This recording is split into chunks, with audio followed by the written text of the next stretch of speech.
না? হ্যাঁ, কেন করবে না?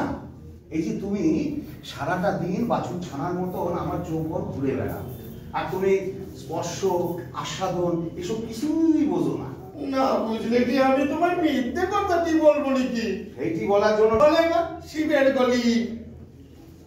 তুই আমার পুরোনো অভ্যাসটা একেবারে পেঁয়াজ দিয়ে বসে রেখেছিস। আরাম চা, তা আমি তো ঠিকই বলি।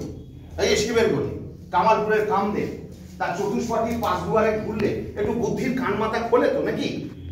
দেখো মনটা সত্যি একবার পেয়েছে, তাও খেজুরের রসে কি তার প্রাণ খোলে?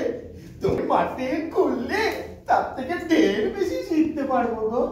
আরে বেটা বাহ, বেশ বলেছিস তো। হ্যাঁ, এই হাটে মাঠে ঘুরে যে শিক্ষা অর্জন করা যায় সেটা কি কেতাবের আকরে থাকে রে বাবা? হ্যাঁ, বেশ বেশ বেশ বলেছিস।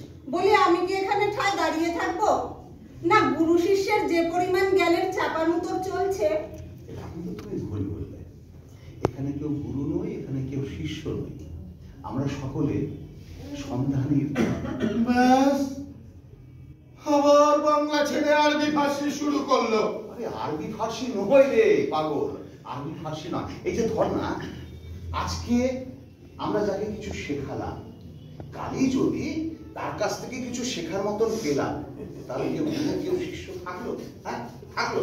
এই যে দেখ, পাড়ায় পাড়ার লোকেরা পানের বরজ বানিয়ে পবন দেবতাকে বলে, নামার বাতাস থেকো দেবতা, প্রাণের বাতাস থেকো, রেগে ফেসে হান ফানিয়ে এরও বইও নাকো, হেই গো বরজ ভেঙো নাকো।